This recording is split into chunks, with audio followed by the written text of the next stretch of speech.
We acknowledge and pay respect to the past, present, and future traditional custodians and elders of this nation, and the continuation of cultural, spiritual, and educational practices of Aboriginal and Torres Strait Islander people of this country. Thank you and welcome everyone. And good morning, good afternoon, and good evening, wherever you're in the world joining us from. On behalf of Virtual School Australia um, and GC Poets Meet, I am Paramita, and I'm absolutely delighted to welcome you all to this very special gathering. Whether it's sunrise in Australia, like it's a dawn here in Australia, a sunny afternoon in North America, or evening in Europe, or the very late night or past midnight in South Asia.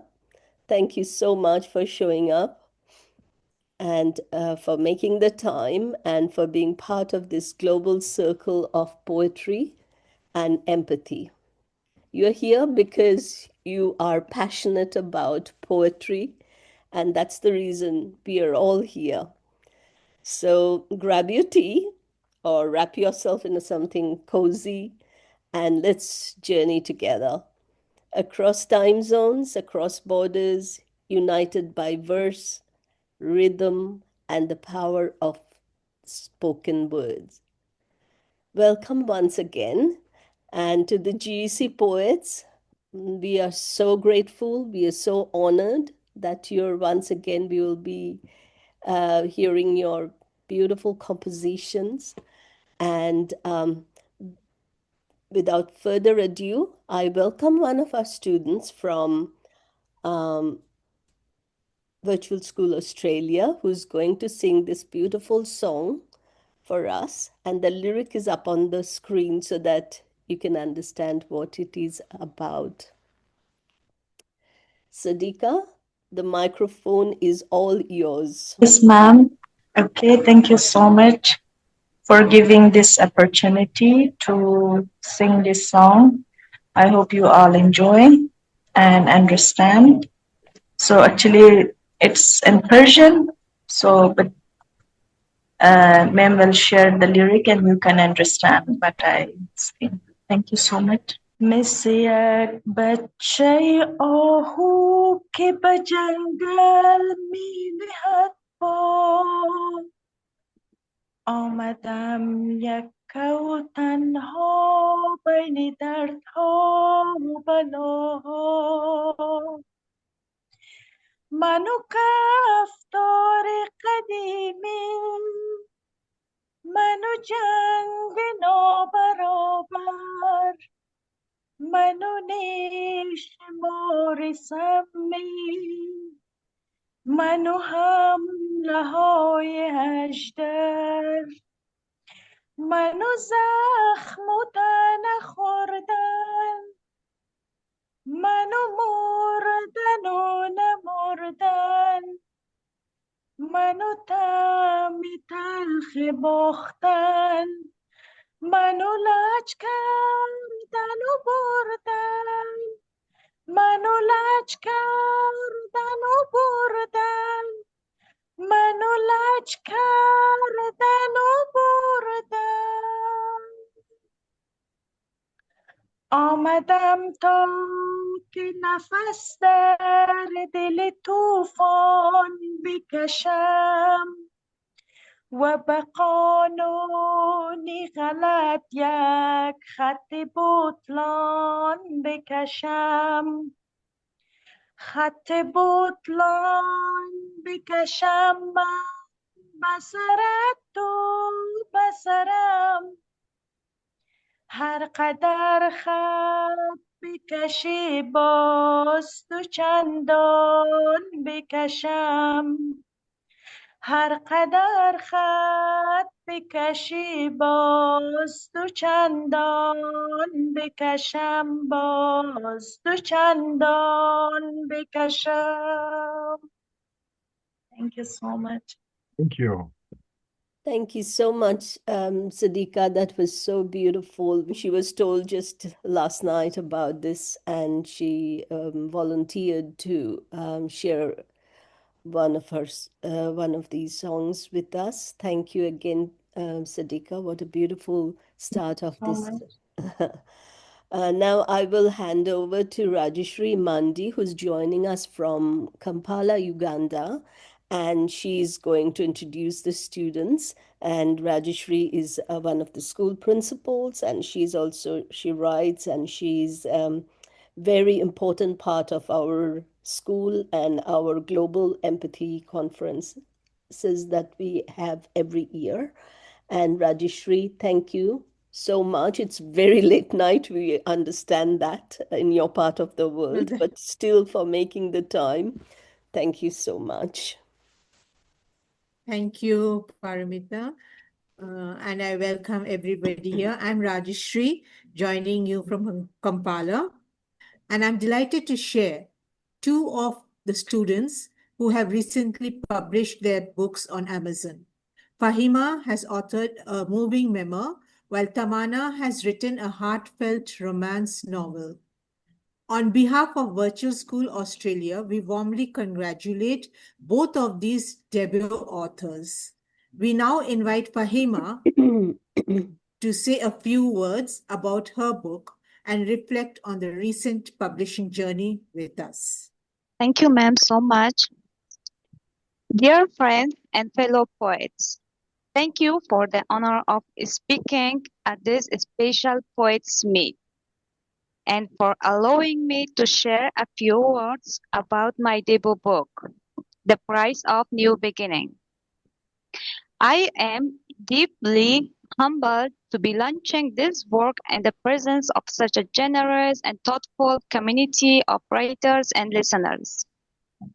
I would like to extend my heartfelt thanks to poet George Colborne from Minnesota, USA, for his unwavering support. Mr. George, your patience in reading my manuscript not once but several times and the kind, thoughtful feedback you offered truly lifted my spirits. Your encouraging words meant the world to a debut writer like me, and your generous forward is a gift I will always treasure. Thank you. Writing this book was not easy. Each chapter is stitched together with memory, silence, and resistance. As an Afghan woman, I have lived through the tension of holding both dreams and fears in the same breath. This memoir is not simply a collection of stories, it's a journey of survival, reflection, and healing. This evening, I would like to read a brief excerpt from a chapter titled Born to be Silent, but I spoke anyway. What you are about to hear is not fiction, it's a monologue from the heart. A letter not only to my younger self, but to every girl who has ever been told to stay silent. This piece is for her and for every woman who was taught to endure quietly. From a young age, I learned that a girl must carry her joy, her pain, and her wounds in silence. She must laugh quietly, cry silently, and never scream, even when it hurts. We often point to the men in black for our pain, but what about the ones inside our homes? The fathers, the brothers, the mothers who say, "You are a girl, endure." But I did not endure in silence. I spoke. Because somewhere behind a closed door, another girl is still wondering, Why was I born to be quiet? And to her I say, you weren't. You were born to speak, to dream, to live. This voice, not mine alone, it's an echo of thousands. To every woman who has survived, endured, or resisted, your story matters. And if you do find time to read my book, The Price of New Beginning, I would be truly grateful for your thoughts, reflections, or feedback. Once again, thank you all for listening because sometimes the first step toward healing is simply being heard. Thank you so much. Thank you, Fahima. Thank you so much, Fahima.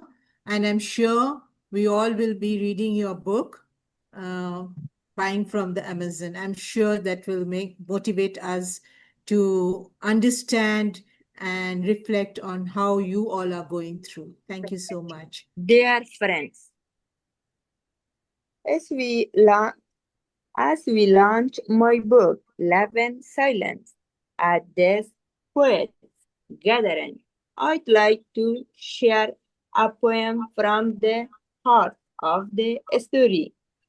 This poem is written by the novel's main character, Mehriya, for her beloved Majid, who may be locked away in the distant detention center far across the ocean, alone and unforgotten by the world.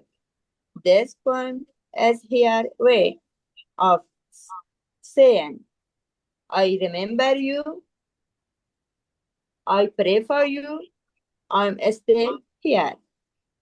I don't know where you are, but my heart longs to hear your voice. Each night I look up at the sky and whisper your name into the silence. Are you cold? Hungry? Is there no hand to, off, to offer you warm breath? Are you hurting with no one to comfort you?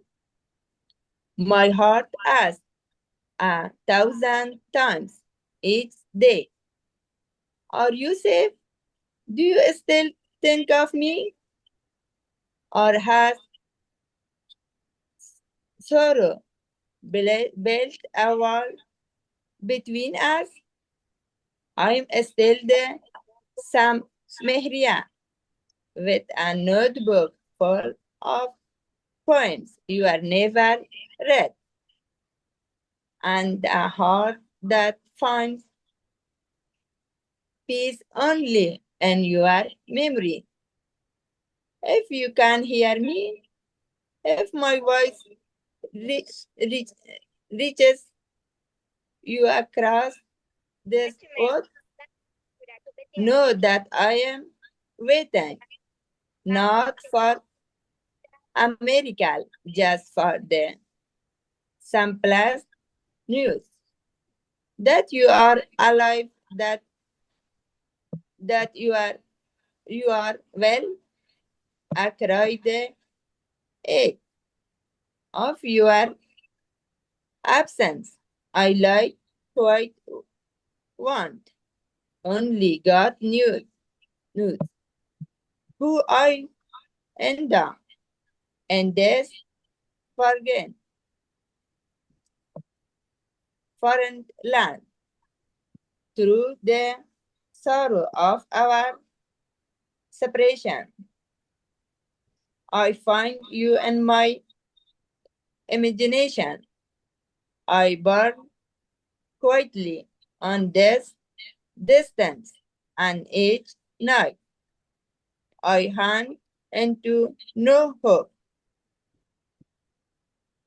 not onto one hope that one day I will meet again with all my longing. Mehriya. Thank you so much. Thank you, Tamana. Meheria will be meeting her beloved very soon. And that's the hope that Meheria has. Thank you so much. That was so beautiful, Fahima and Tamana. And thank you so much, Rajeshri, for organizing and for preparing them for this presentation. It is our students deeply appreciate what you do for them and the late nights and the preparation, because of course we understand this is not their language, but they're expert in Dari and Persian languages, so many languages we don't even understand. And we are really grateful, Rajeshri. Now, before we start out, everyone is waiting for this session, the Poets Meet.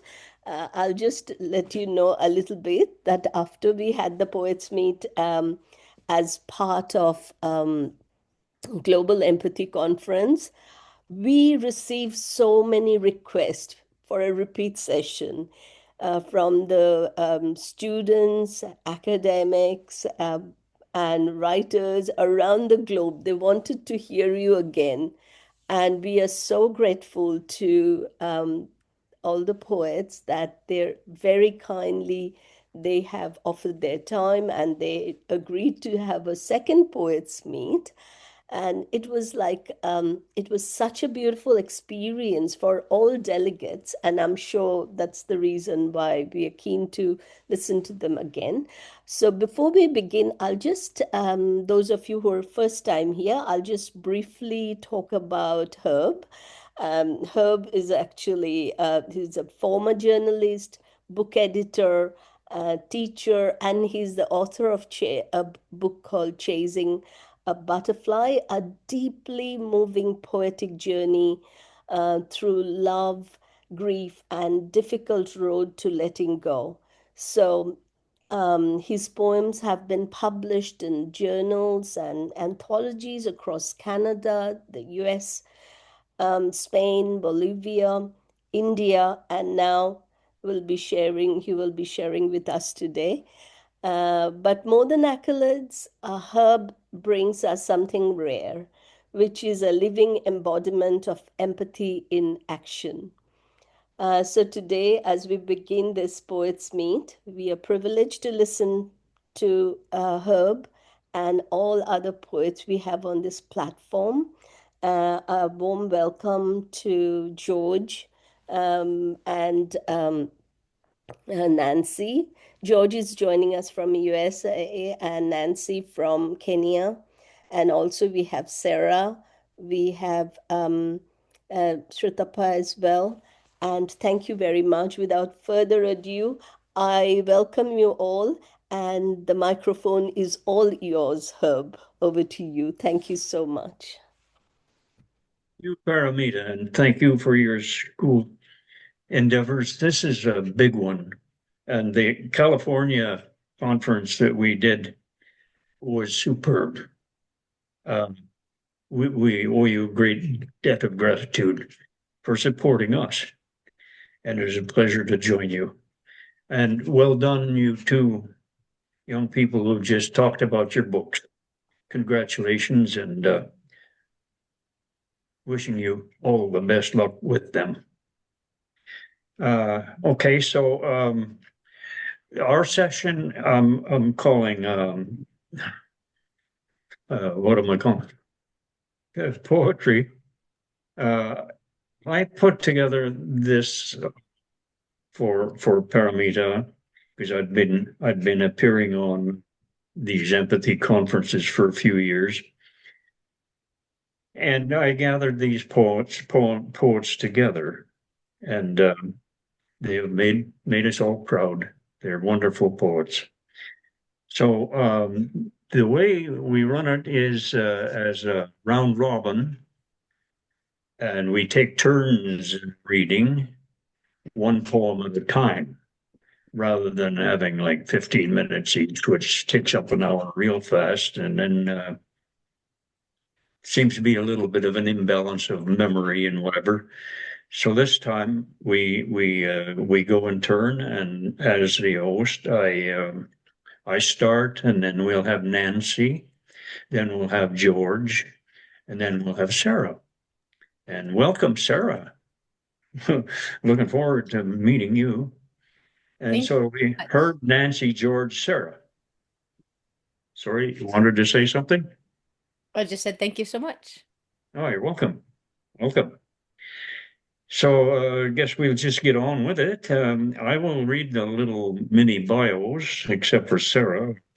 Maybe she can read one for us about her. So my bio was just read.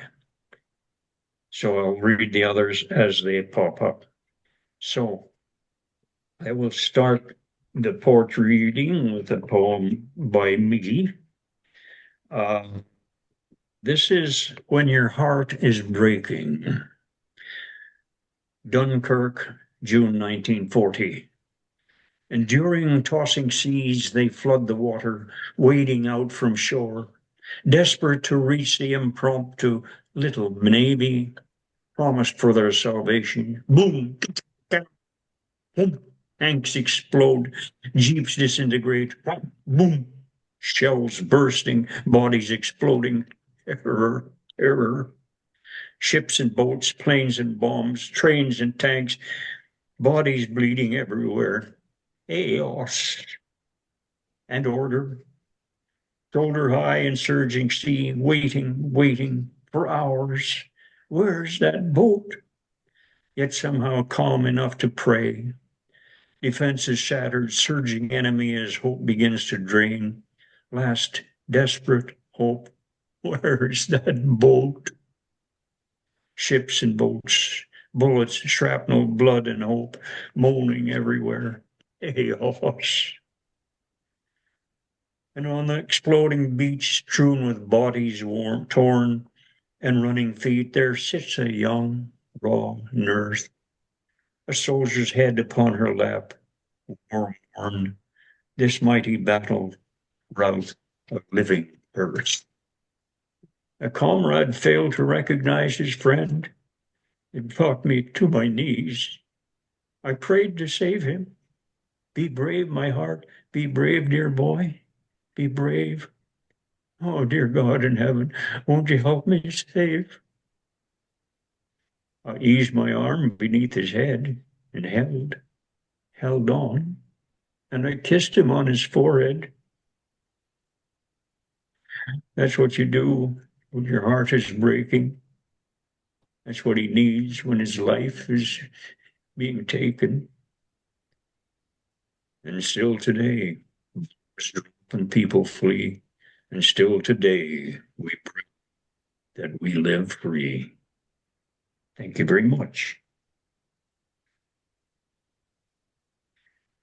So, Nancy, master poet, writer, thinker, and a cultural storyteller, Nancy Ndeki. A passionate storyteller with a love for weaving. Hello? A passionate story with a love for weaving intricate character dynamics. Hello. Who's that? Nancy. Nancy's speaking. That's her. You want to get on with it, do you? Well, we love your poetry, and believe me, you want to hear about yourself? Thank you, Hap. Do you want Yes. to hear about yourself, or let me tell them about you? Okay. Please do. Nancy is a passionate storyteller with a love for weaving intricate character dynamics, generational dialogues, and thought-provoking themes. Nancy Ndeki is dedicated to crafting narratives that resonate across ages. With a background in online work and keen interest in short stories, poetry, and cultural travel insights, she brings a rich intellectual depth to every piece she creates. Deeply inspired by African heritage and vibrancy of storytelling, she blends wisdom, humor, and philosophy into narratives that challenges perspectives and celebrates human connection. Whether exploring the lesson of history, the complexity of morality, or the beauty of everyday life, her work is a reflection of both deep introspection and boundless creativity.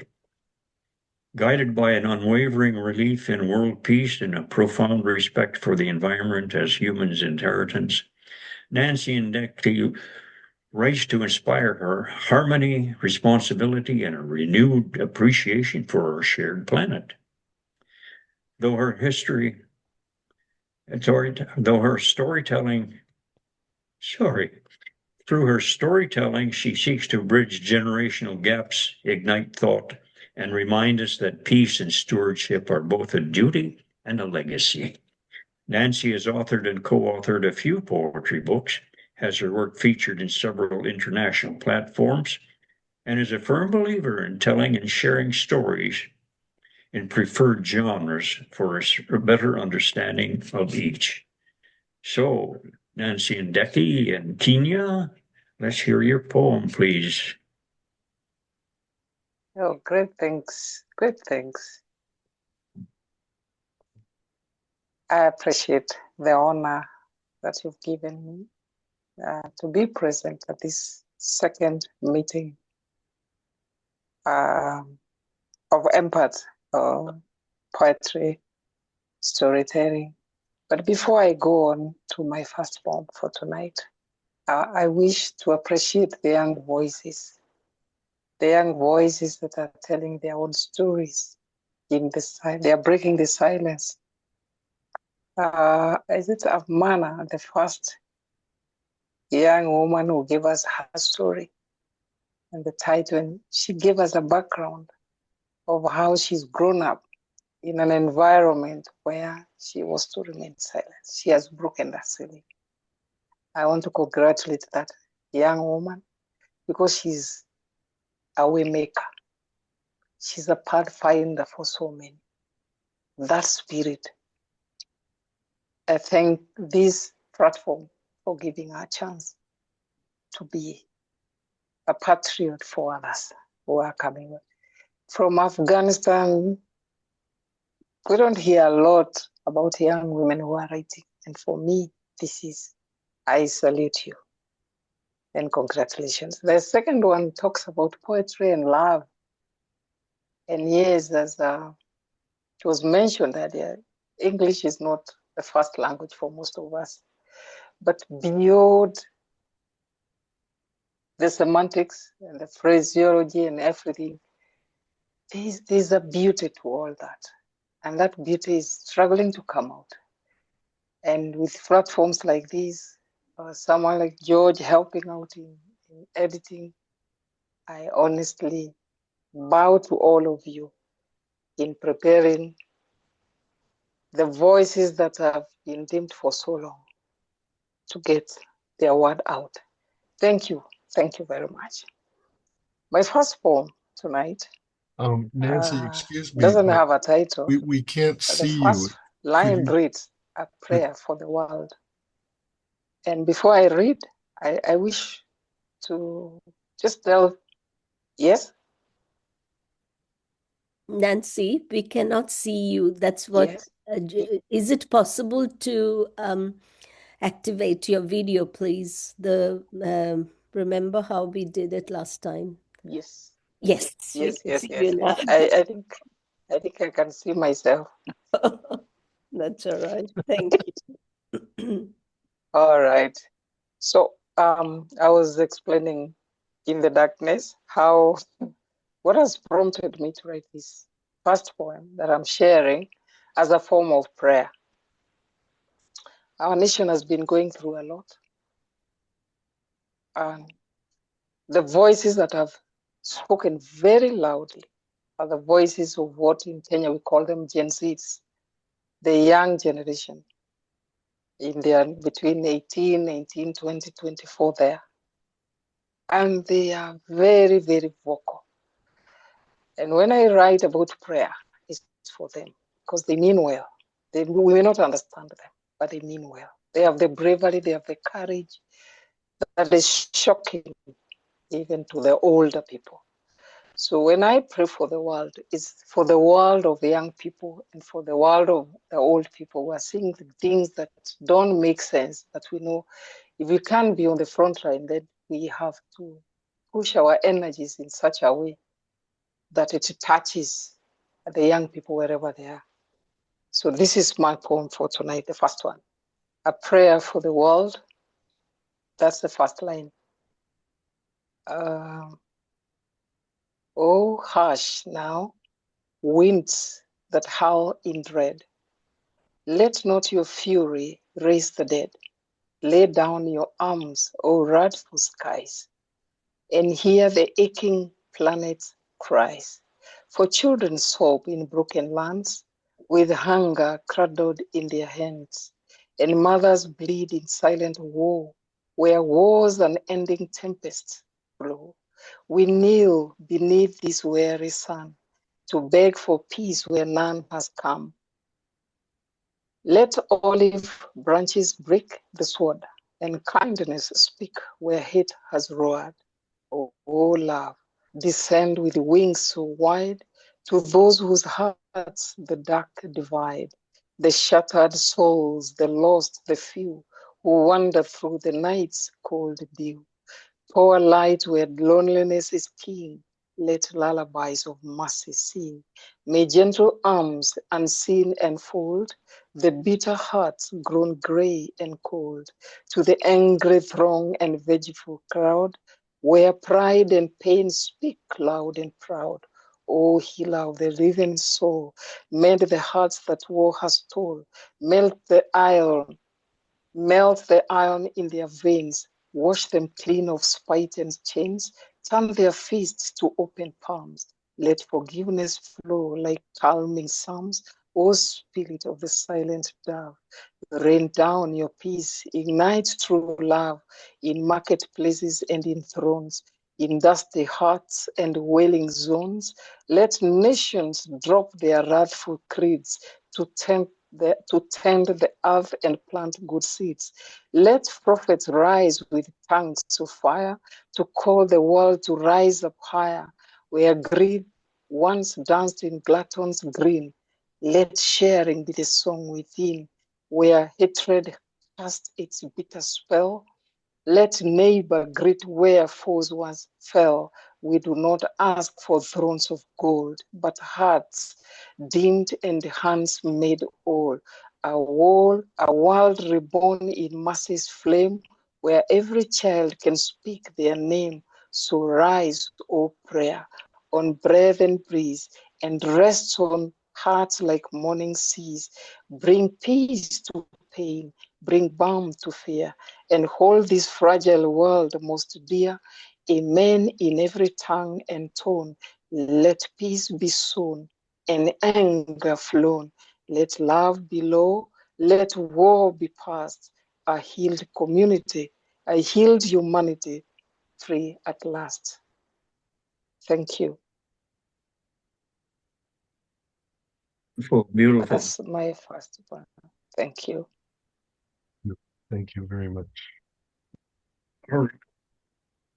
George, I have a little word or two about you, very brief. George Colburn is an award-winning poet and a lifelong resident of St. Paul, Minnesota. He was awarded the Veterans Voices Award in 2019 from the Minnesota Humanities Commission, has published 4 books of poetry, and has published numerous poetry anthologies and literary magazines, and continues to read his poetry throughout the Twin Cities and here and elsewhere.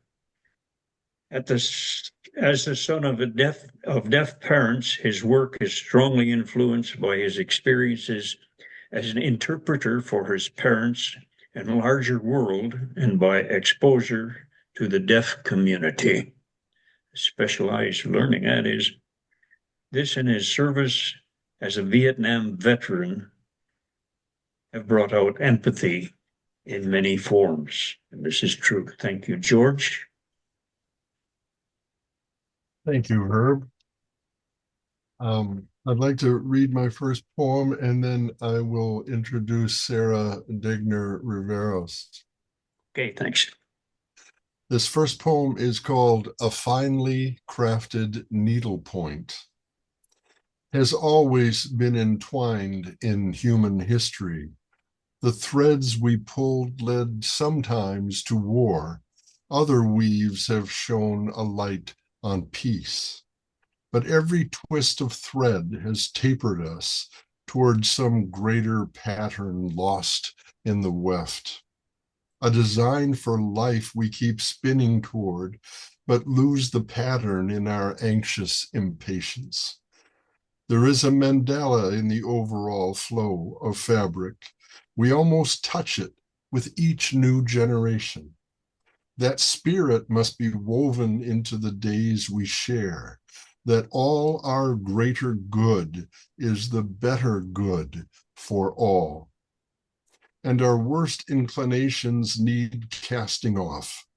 The culmination of our constant rethreading, our incessant blending of diverse colors will lead to a single radiant aspiration made with an impossible jumble of blood and history into something beauty may fear to look upon, into something that may at last warm our souls.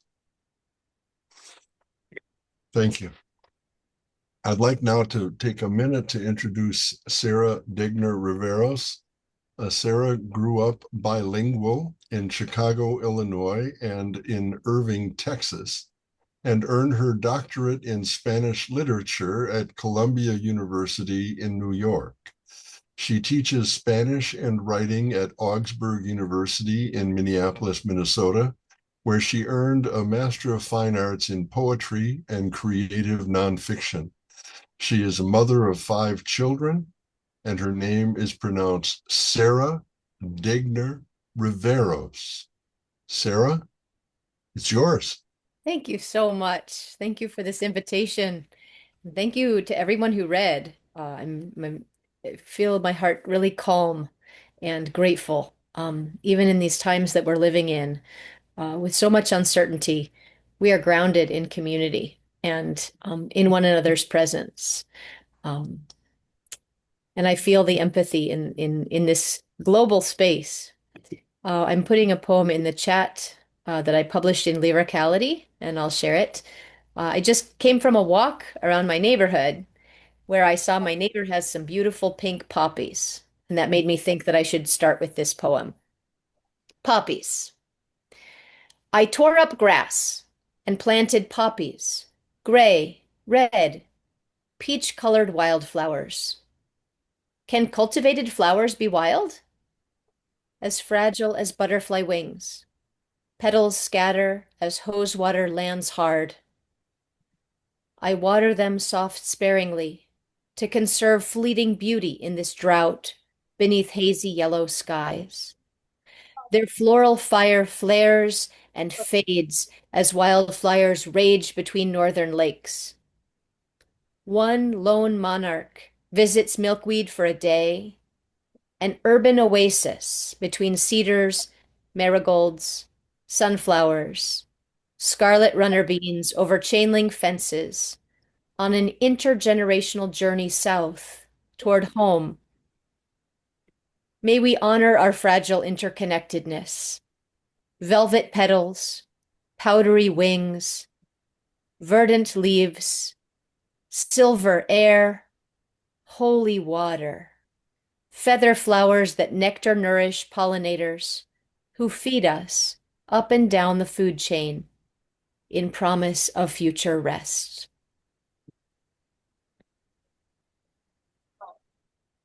So much, Sarah. Welcome to the group. That was lovely. Thank you. It's so good to be here. Thank you. Okay, and back to Herb. I might like to hog the mic just in a minute here because our original member, Jude Neal, wrote a poem, which prompted me to write a poem. I don't know if you want to, well, here they go. This is Jude Neal, The River Answers. I would pin your memory to the river Nana to make you stay. You flash your quicksilver, smile at the camera, but what did you see beyond the lens?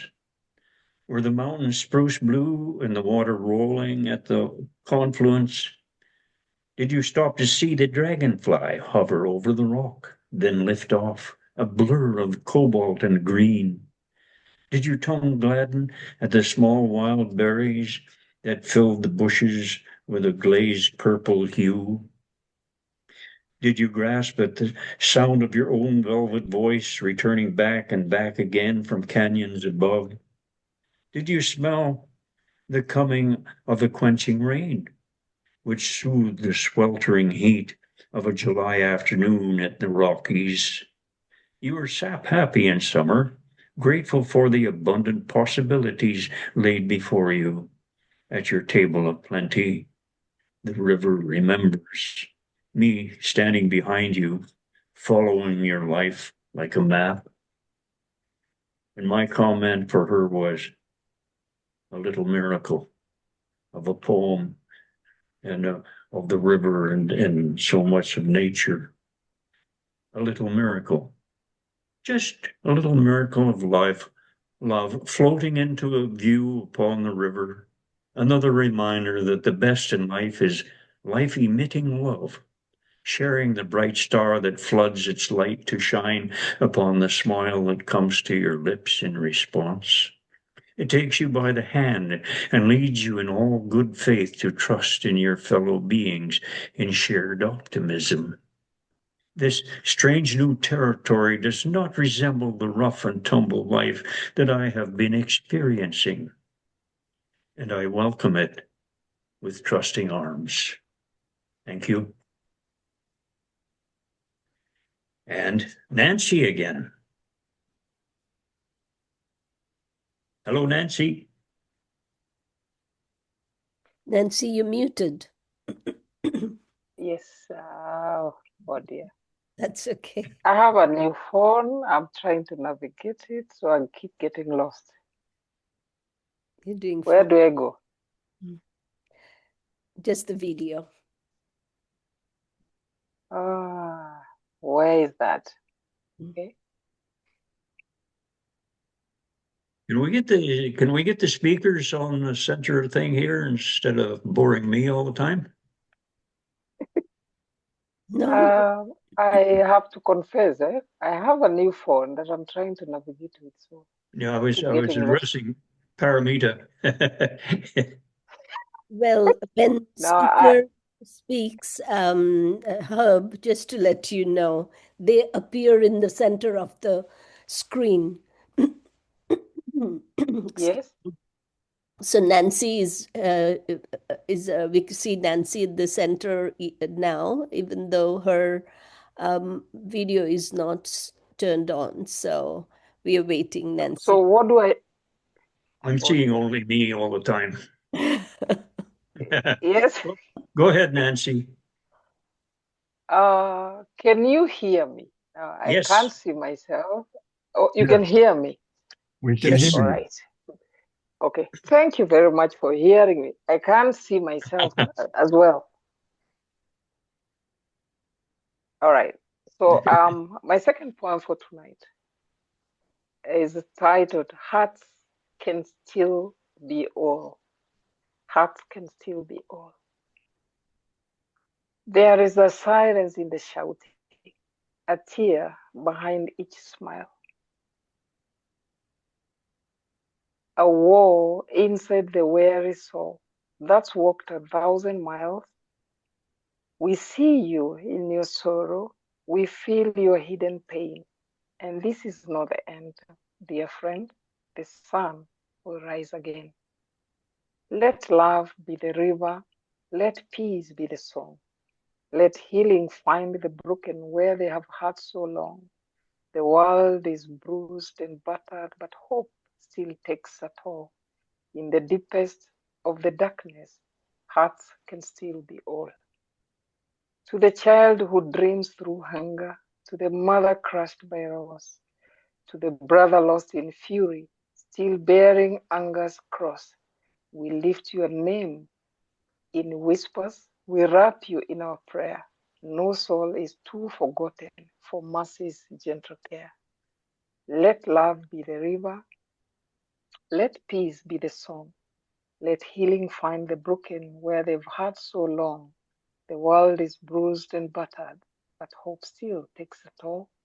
In the deepest of the darkness, hearts can still be all.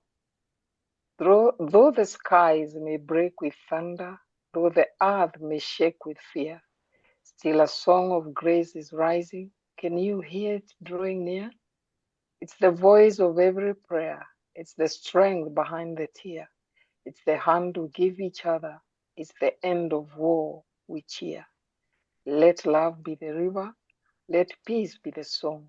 Let healing find the broken where they've hurt so long.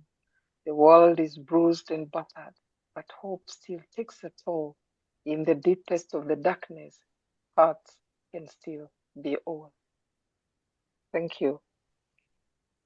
You, George, got another one for us? Two I short do. ones? Two short I do. ones? Actually, I have two very short ones I'd like to read. Okay. The first one is called Ties.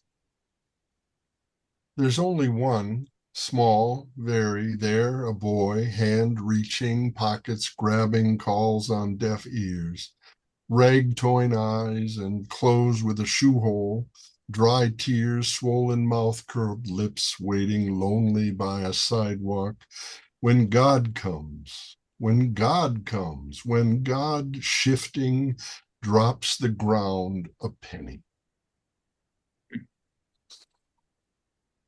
Amen. This next one is called In the Garden, in the Family. Be sure to dig up the good stories. Turn them over in conversations that have already been weeded. Mix each day with new fertile soil. Plant what you really want to grow. Encourage deep and tentacled roots. Give more than enough space to all. The right amount of water and sun.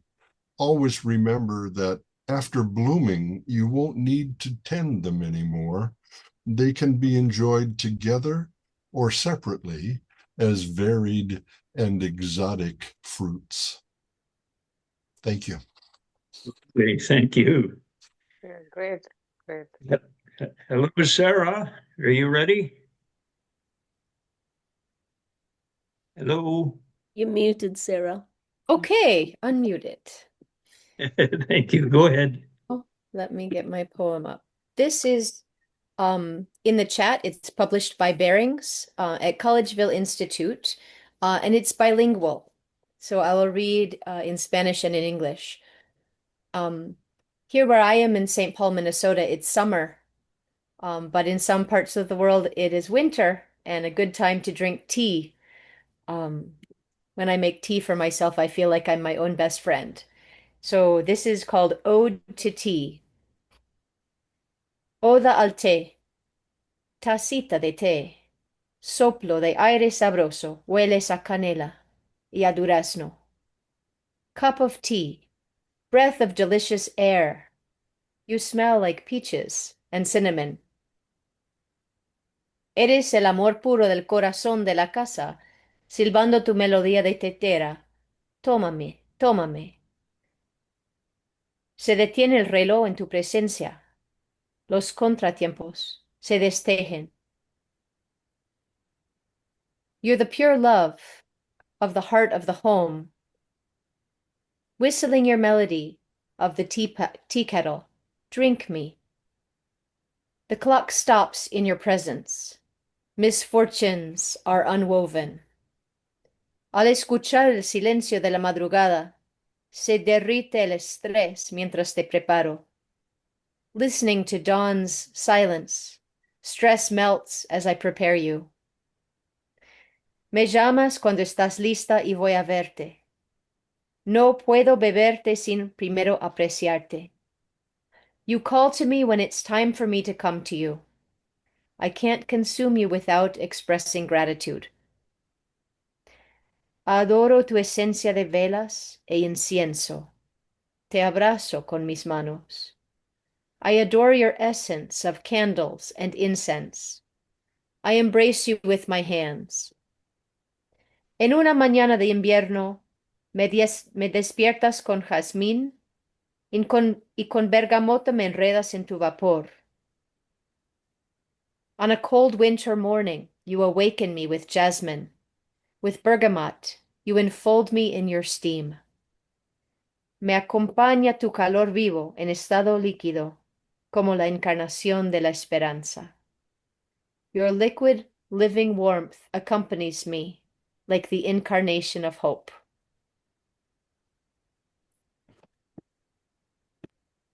Absolutely beautiful, Sarah. Thank you. Beautiful. Great, yeah.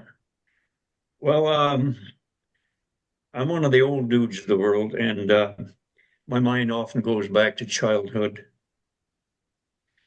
And this is one, and it goes back to the Romantic poets.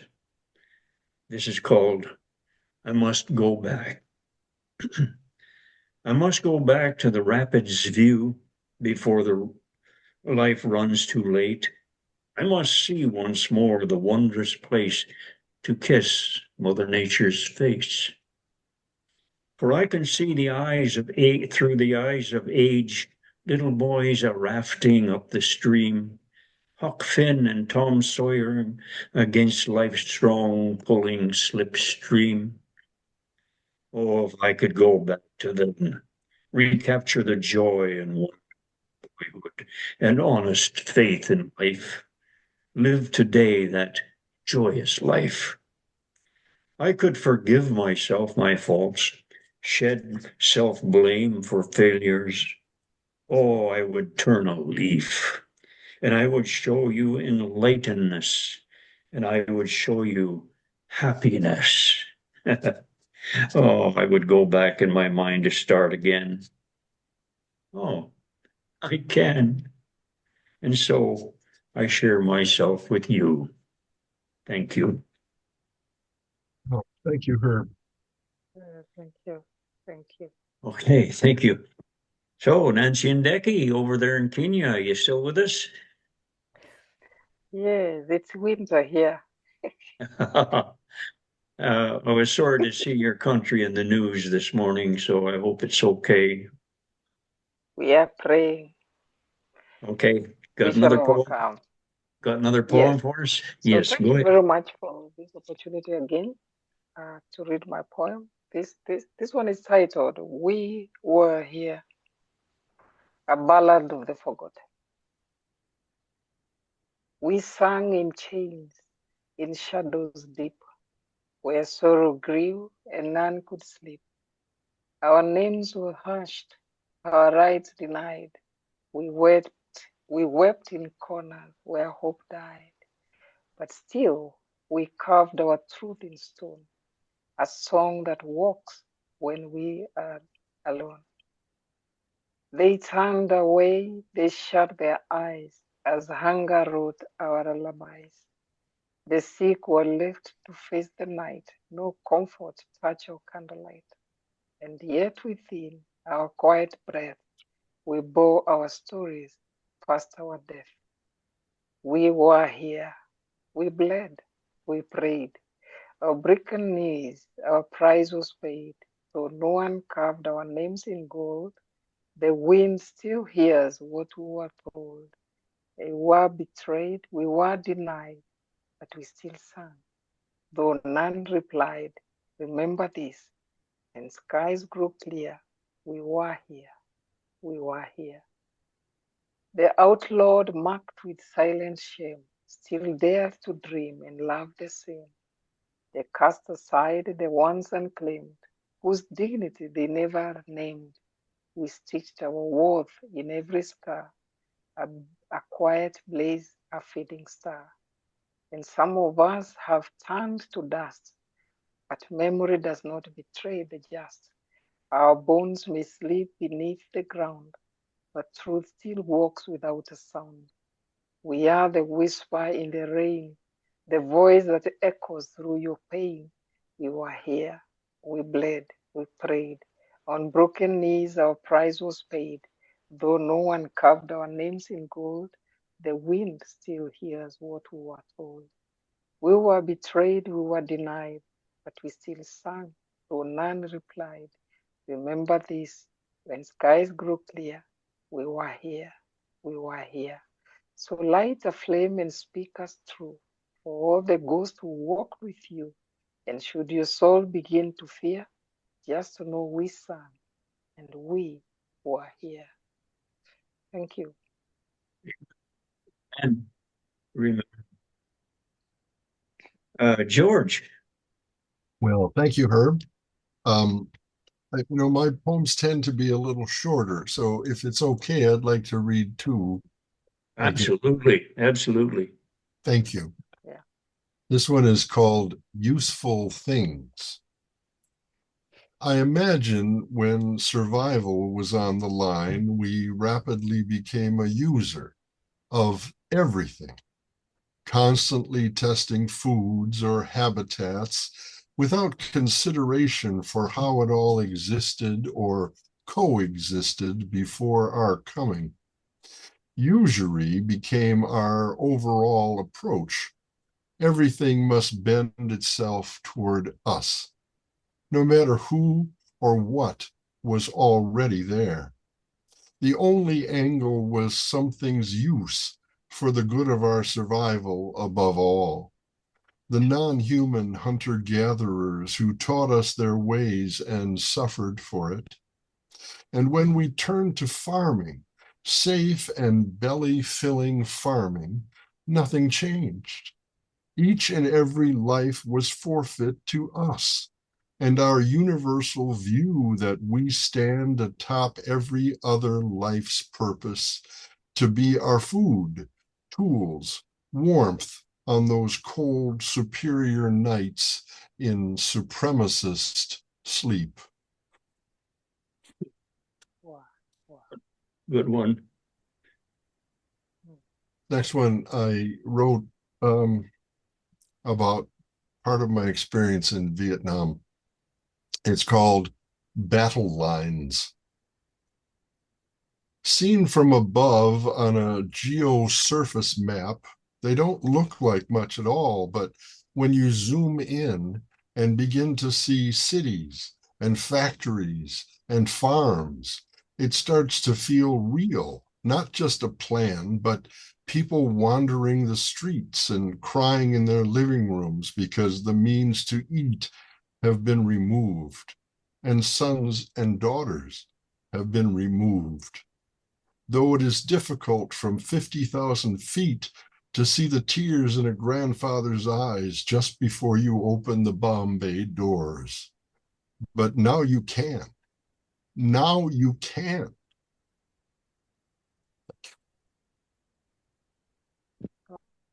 Experience speaks, man, volumes.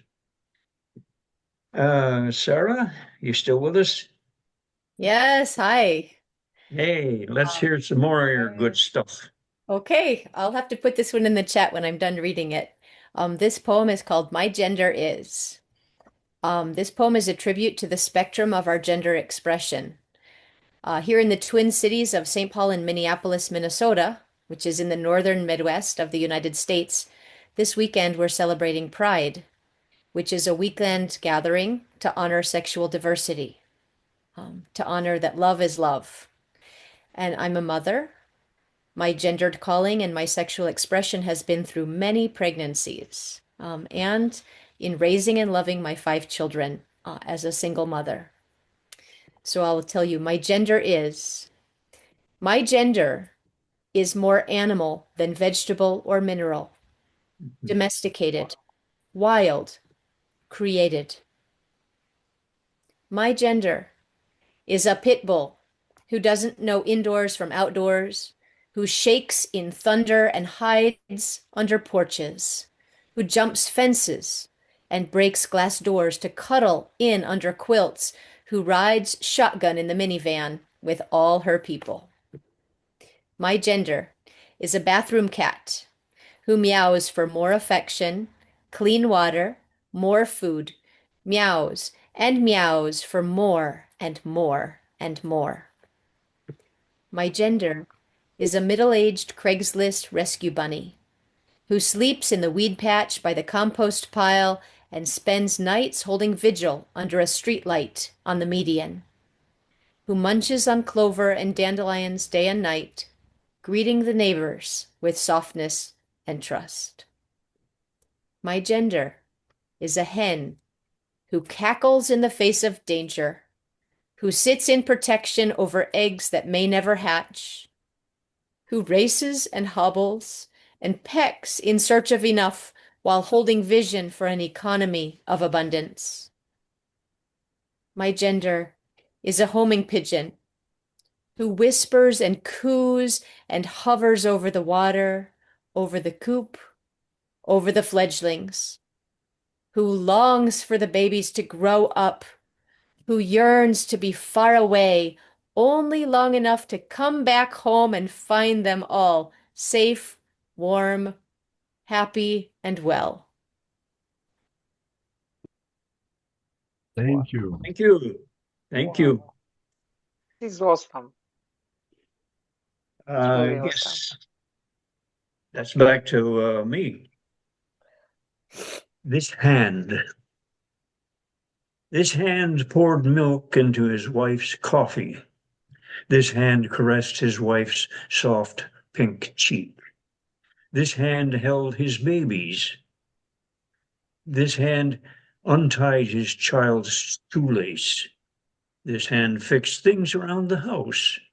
And this hand worked to feed his family, to buy the groceries, to slice and dice to his wife's culinary cooking.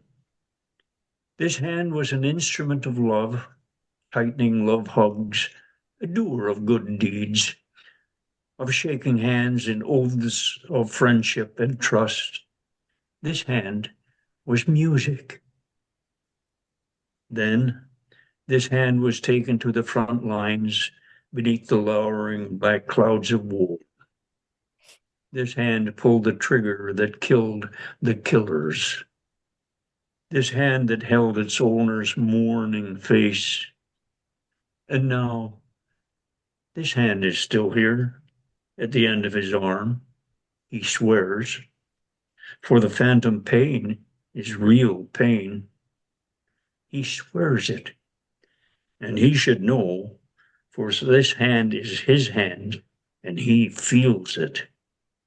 And this hand pours milk into his wife's coffee. Thank you. Beautiful, beautiful. This hand got all shot up and got an artificial replacement. Where to go? Nancy.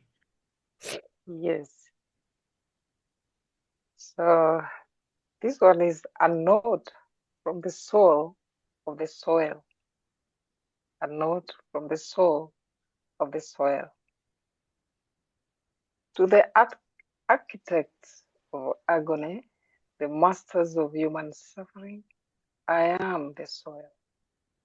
Not the dead crushed beneath your monuments, but the breathing, remembering marrow of earth, where truth festers in silence and roots drink from grief. You build empires on my back, but I do not forget.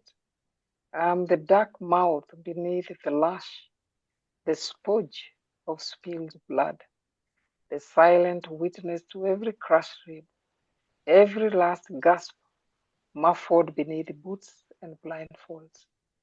I have tasted the iron of shackles, the sour gall of betrayed treaties, the burnt offerings of villages whose names never touched your maps.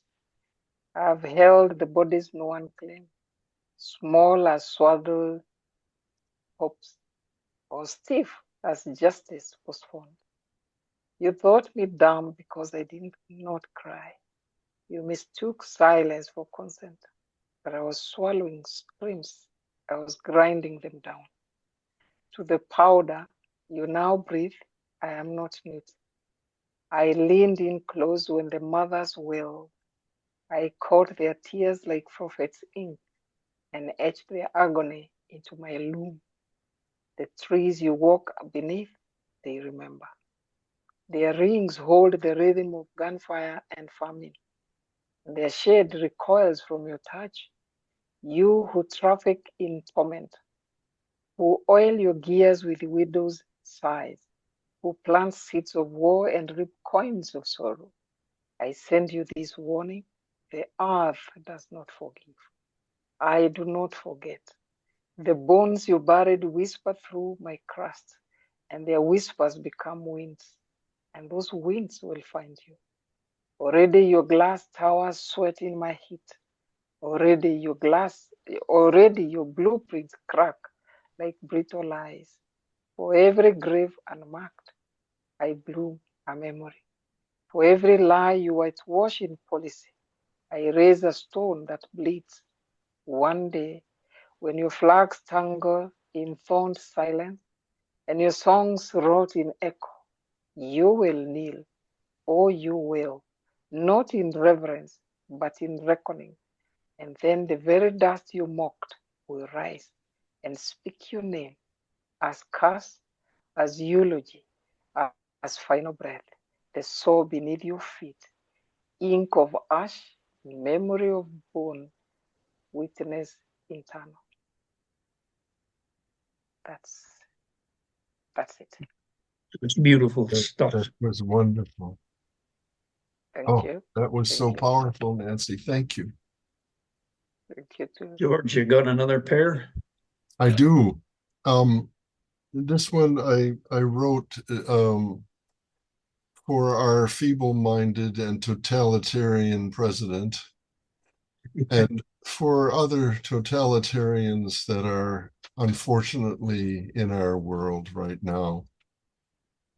It's called It's the Simple Things, like waking a sleeping child to see her father cowed and bowed, stripped bare of every liberty, humiliated, manhandled, bound by vigilante thugs wearing hoods who take him away with your soul. Like breaking the world in two to please nobody but you. Like aiming a dart at another heart so your minions can attack it, pointing your curse at anyone daring to challenge your crown. You stay up all night plotting how to tear them all down, like breaking the world in two to please nobody but you. Like a toddler tearing a tantrum, remaking whatever you please or what threatens to unmask you. You recruited an army to seize what you can't buy or trade for, made justice a toy to tease, like breaking the world in two to please nobody but you. Wow. Wow. Wow. Wow. This is awesome. Lit?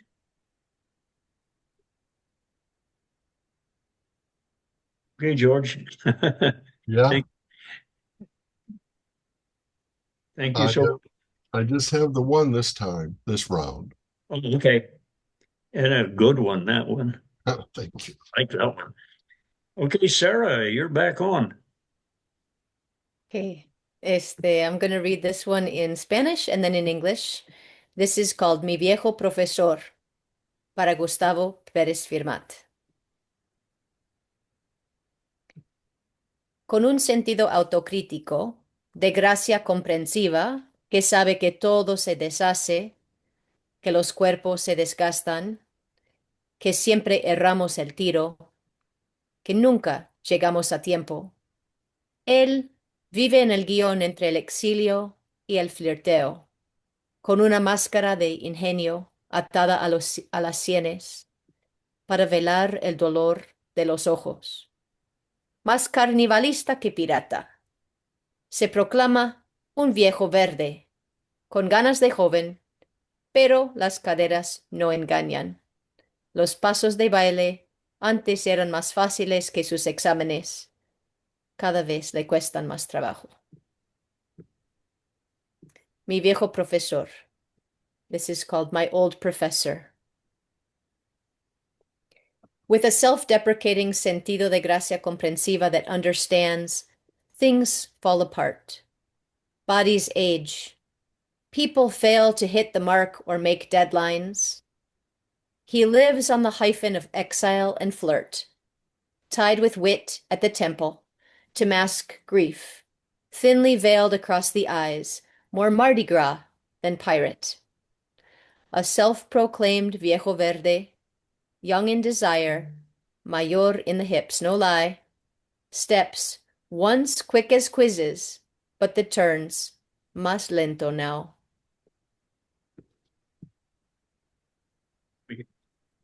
Thank you. Thank you. Thank you. Thank you. Well, here's one from me. I've only read this to one person so far. This is from a few years ago. I call it The Gratitudes. Be grateful unto the Lord, whomsoever you fathom him or her or it, for the seed of life has been granted by this means. Be grateful for your mother and for your father here on earth, for they nourish and succor you.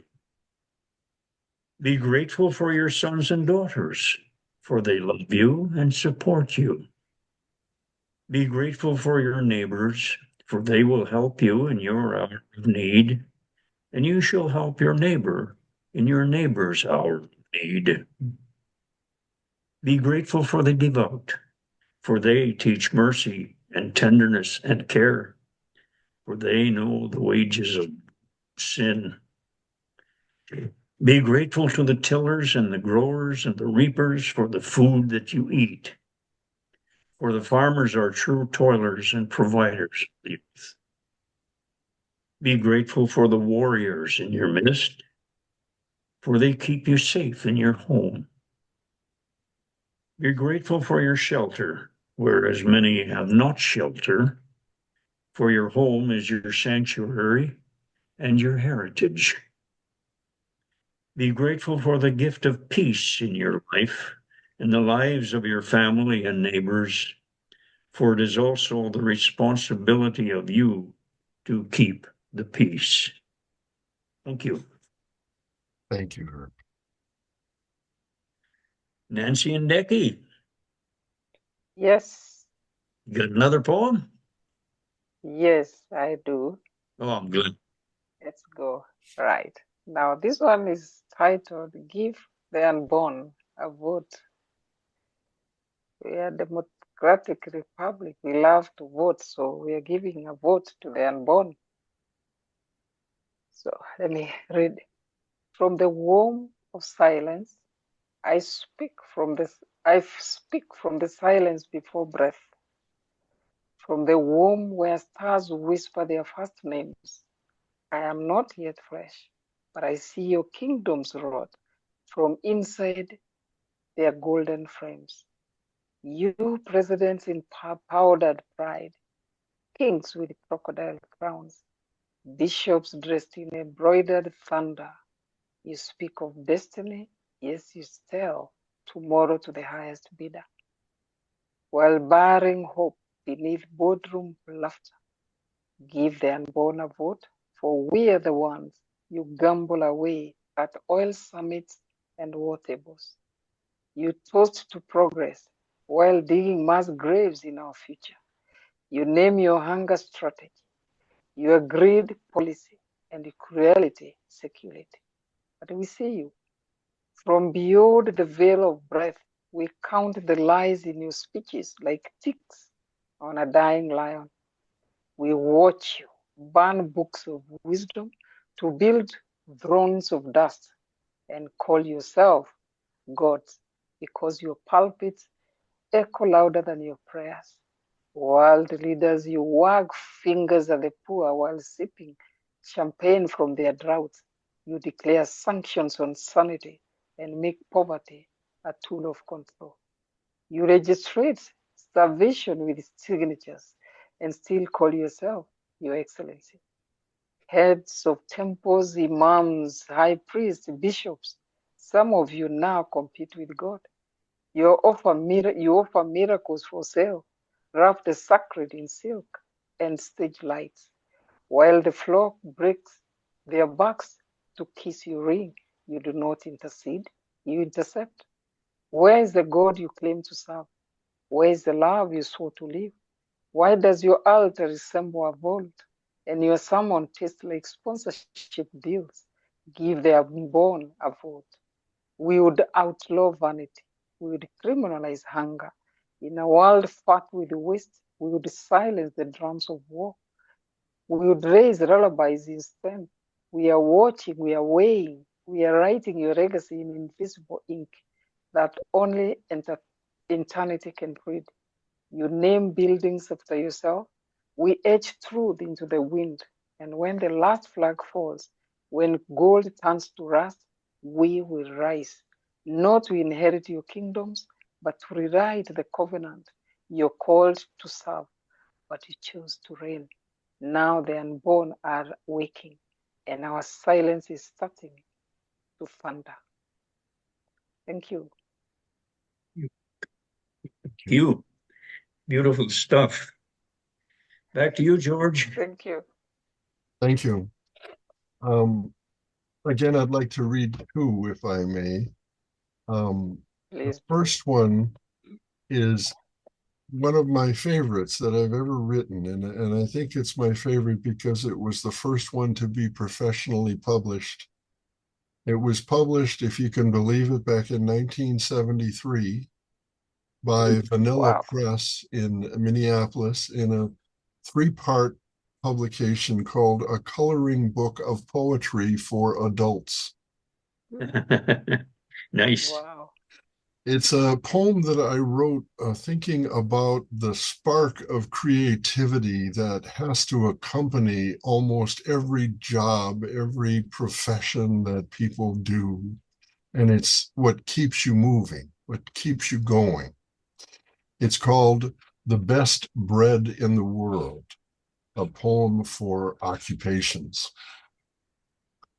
Sometimes I wonder if everything he touches becomes flour.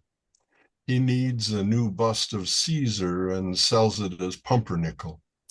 I've seen his powdered studio reek of Picasso cubes and Dali madness. Later, he fills them with creams and jellies, carefully marking a place for their tray in his 6 o'clock window display. This one was made during my Dadaist period. He teaches a half-asleep clerk a tort with fur. Not rousing even a leavening smile, he retreats, believing that genius could never compete with morning, and attacks the sweet rolls with an icing palette, knowing someday he'll write a book without yeast. Beautiful. Beautiful. Wow. And Awesome. this Awesome. This next one is called Bombs and Flowers, a Prayer for Peace. After the former and before the latter blooms an ocean of blood and tears, emotions, victims, and those now still spread the plague of sorrow's cruelty. In every street, in every window, blasted inward walls half standing, an emotional wiping of memories, smokes for hours after the last blast. And when it clears, random wanderers emerge and absently pick through the now meaningless shards of memory. Having escaped the ravages of war, iris, poppies, tulips bend and sway, nervously waiting to adorn caskets, the hairs of shell-shocked children, the graves of the undeserved dead. Always so much to think about after your poems. Beautiful stuff. Sarah? Hello, Sarah. Hi, this poem is called Riven. I don't have any tattoos, This is a plan for a full body tattoo. Once my wrinkles decide where they want to land, this is going to be a one tattoo. Riven. It starts with an epigraph. There is a river whose streams make glad. Psalm 46, 4. I covet blue ink rather than all these memories spilled on my skin. I want mermaid hair to cascade over forehead and nape where a fist splashed fear over my entire future. A water ribbon to snake the geography of my earthly survival. Rapids to churn over a muscle the size of my fist, pump life through the middle of me. What would they charge me? To stream a trickle of ink over shoulder blades, down my spine. Turquoise circling the hip with a full labral tear that hurts, hot as sand. A blue filament of truth on my sleeve might slip down a wrist, ring round a finger, disappear under a nail I'd once bitten through from the wrong end. The quick grew back when I got free.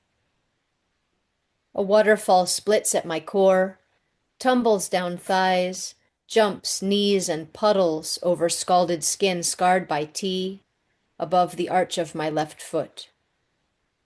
Water pools in my shoes, the wet slog of witness, this granite grandeur spliced river of life. Wow. You again? Sure. It's a good one, and it's a really good poem too. I like it. Thank you. Here's another new one. You shall know me. You shall know me by my warm welcome, by my ready acceptance, by my open ways, by my giving ways and attitude, by my shunning of negative ways, by my lack of hatred. You shall know me by my thoughts and my words. You shall know me by my handshake, by the hugs that I give, by my stored morality, by my reliability, by my commitments kept, by my loyalty to principle. You shall know me by my reputation. You shall know me by my support, by my frugality, by my generosity, by my compassion, by my sense of duty, by my honor. You shall know me by my steadfastness. You shall know me by my truth. You shall know me by my Ruth, by my handshake, by my promise, by my trust and my respect. You shall know me by my name, and you shall know me as friend. Thank you very much. Awesome. Great. Nancy and Becky. Yes, here we are. Alive to life. Yep. Alive to life. These are a commentary really on kindness. If you have no kindness for a sick, ownerless dog, you're not alive to life. You're just breathing fog. For the soul that walks past suffering with dry eyes and empty hands has traded gold for gravel and cannot understand. Kindness is the first law written before scrolls and ink and kings. It's the heartbeat of creation, the hush beneath all things. It's the bird that feeds a broken cheek, the rain that bathes the corn, the sun that kisses prisoner and priest. Each morning they are born. The tree bends down to shelter, even the thief in flight. The river cradles corpses and still reflects the light. And the weed will cool a fevered brow without asking for a name. So who are you to look away and still expect a claim? If the ant gets crushed beneath your feet and you feel no small regret, if a wilted plant goes dusty, and you pass with no offset. If the eyes of beasts don't move you, and the cries of babies don't stir, you are not a lord of season. You are lost and far from her, that great mother called compassion, whose garment is a thread that binds the worlds together. From the living to the dead, you speak of power, of borders, of rule, but life bows not to the pompous fool. She bows to the hand that lifts, the eyes that see, the heart that feels, the soul that kneels before the low and weak and wronged. For there, yes, there, she plants her song. So pause, O king of clever plan, and priest in polished robes. What use is scripture or command if you forsake the globe? Not just the charts and spinning spheres, but the far, the feathered, the small and still, the hurling heart beneath the heel, the groaning tree, the battered wing. Do you not feel everything? If you have no kindness for a sick, ownerless dog, you are not alive to life. You are just a fog that passed through beauty and never saw, a stone that never bowed to awe. But it's not too late to rise, to mend, for kindness waits at every end. Thank you. Thank you, Nancy. You. Oh, thank you very much. I had 7 of them. Can I read the last one? Or we are timed out. Okay. Next in the Hello? rotation of this Okay. poetry in the round is George again, George Colburn of USA. All right. Hello, George. You're up. Sorry. This one I actually wrote in Vietnam. It's called Peace with Honor, Cam Bay, Christmas, 1971. There are no holy men in country now, only horny GIs sincerely trying not to think about the war, cracking lewd jokes designed to move their minds to another place. Somewhere there is certainty. There is earnest memory of love and hope and home. In khaki pants with a beer in their hand, beating time to poorly played rock and roll. There are no wise men in country now, only wounded egos who didn't quite believe it could be like this, who didn't listen to their brothers who told them the war was a fake, both empty and full up with fighting for a country that does not believe in winning this military conflict. But we'll send them through the mill regardless, grist for the political machine. There are no philosophers in country now, only jokesters who, on a quiet evening, throw hands full of pebbles on the corrugated tin roofs of silent barracks and shout, "Incoming! Incoming!" Then laugh as half-dressed and sleepy men run out in droves and lay down in the red dirt of Cam, and don't understand why this is funny and not sad and no relief at all. There are no old men in country now, only silent children with tired eyes who just want to get home in one piece, mind and body both, inured to cleanup crews, shoveling pieces of Viet Cong, arms and feet and hands into dump trucks, remnants of last night's raid on the bridge to the village across the blue-green bay. Late at night, the fishermen come out from the village, each sampan with a single lantern, forming a floating city across the glass-like water. They fling their nets wide and out until they see the parachute flares and hear the 90mm artillery guns and arc shells over them for practice. The city on the sea winks out. They head for home, and shore again and plot to win the final battle.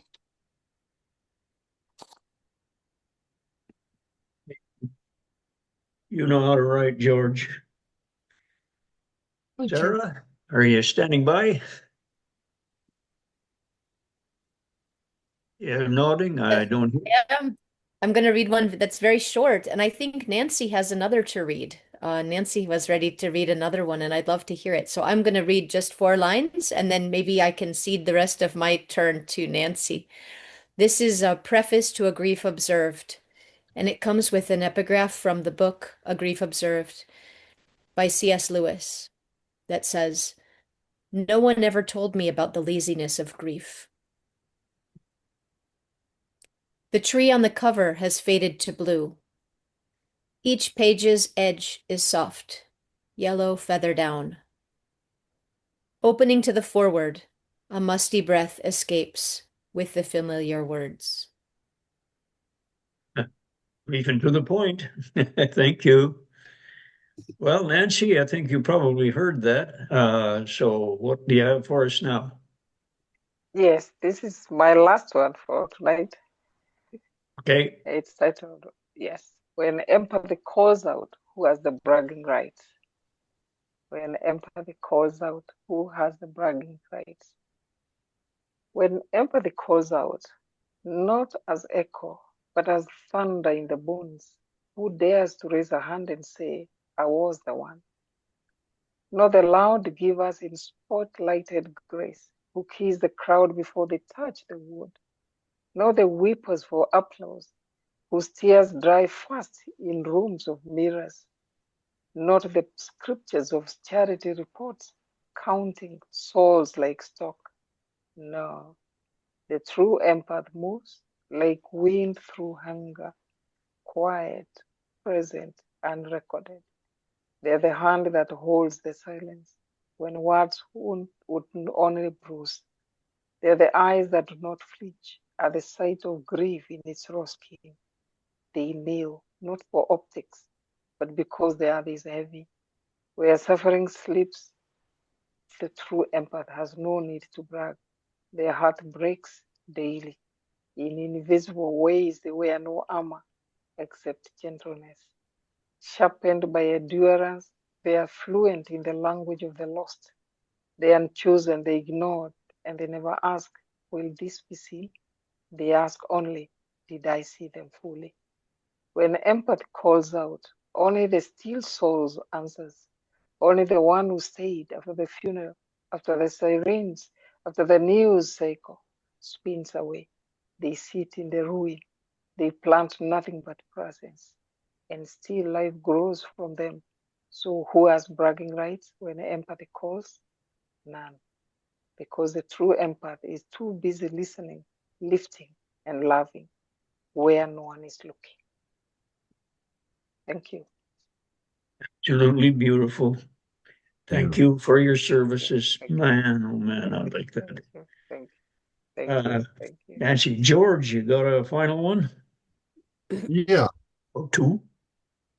This is a little bit longer. I'm happy to read it. It's called R&R, which stands for rest and relaxation.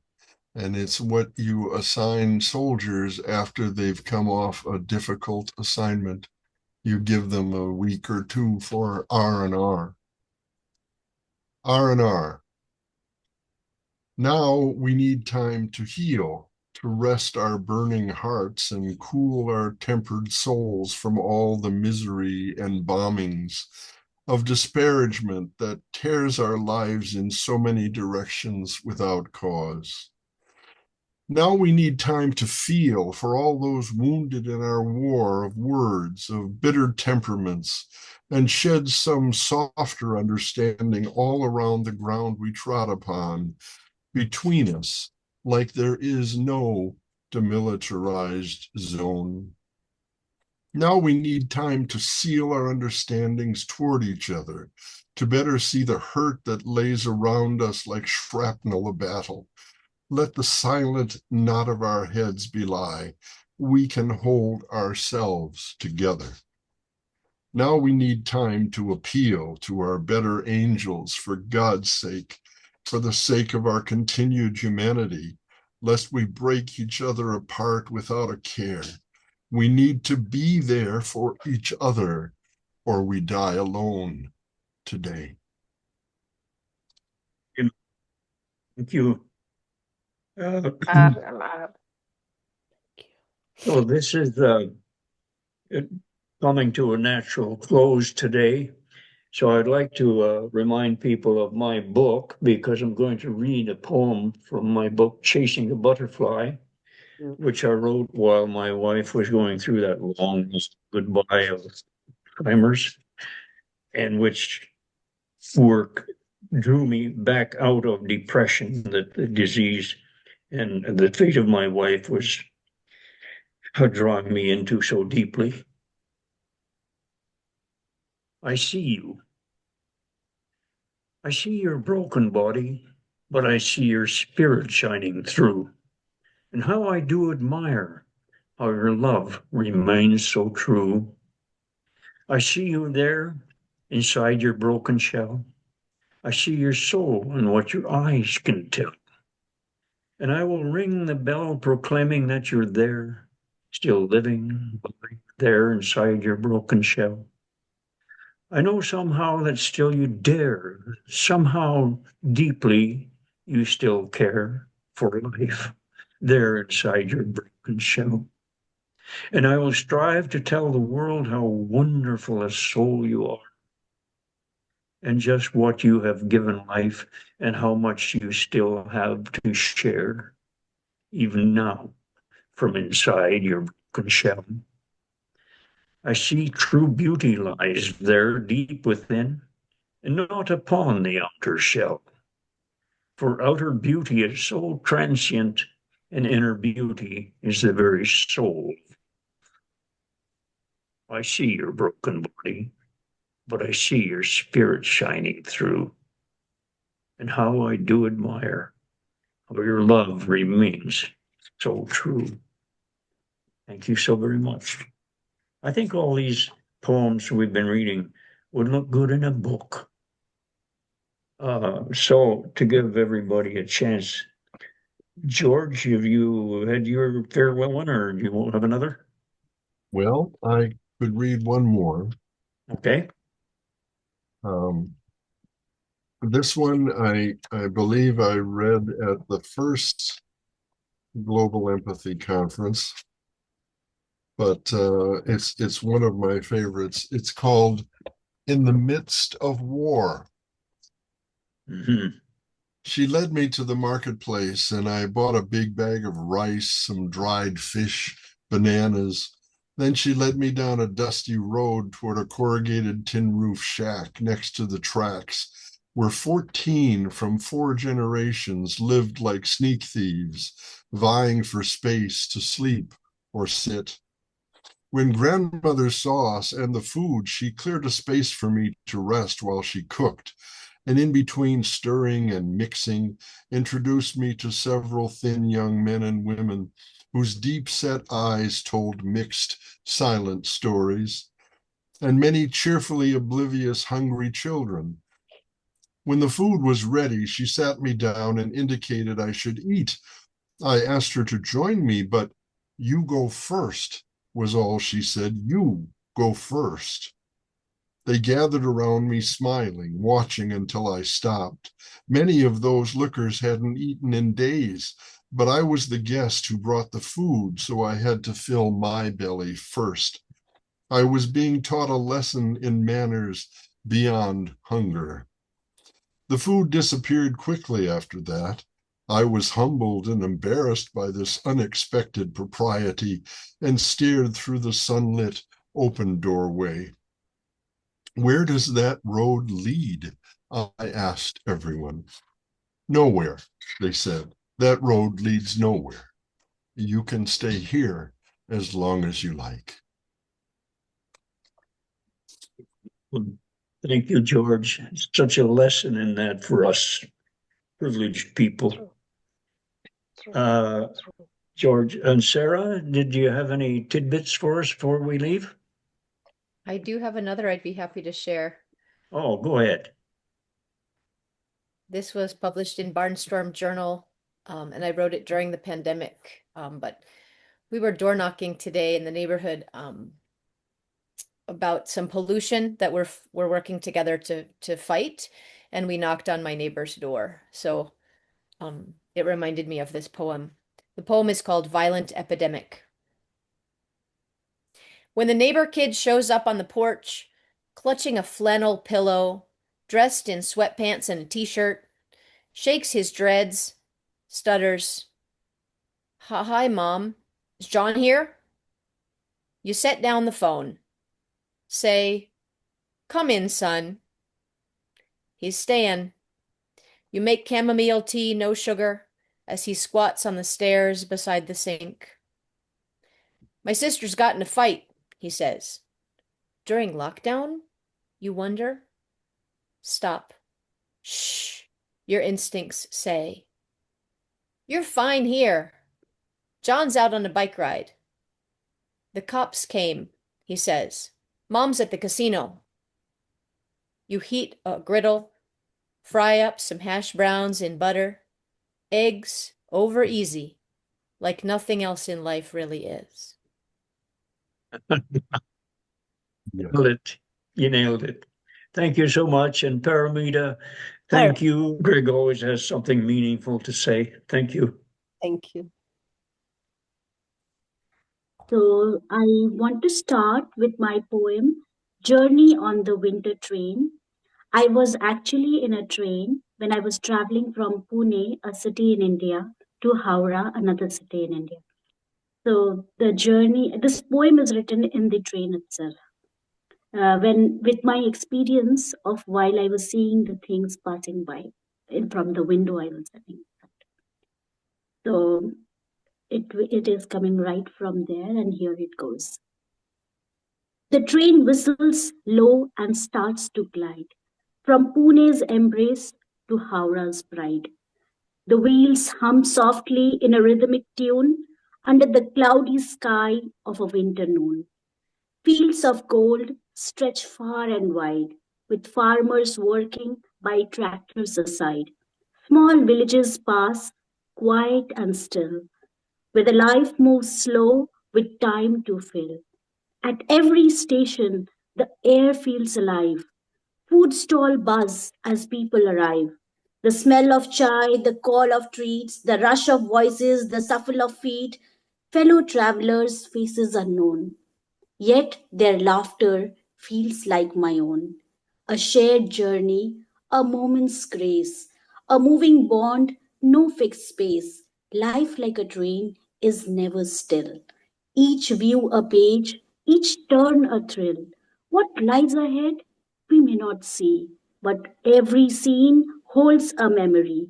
From misty fields to bustling towns, life smiles and sometimes frowns. Yet every mile, every passing sight fills my heart with pure delight. This winter train on Christmas Day carries my thoughts far away to dreams, to hopes, to an endless quest. In life's grand journey, I feel blessed.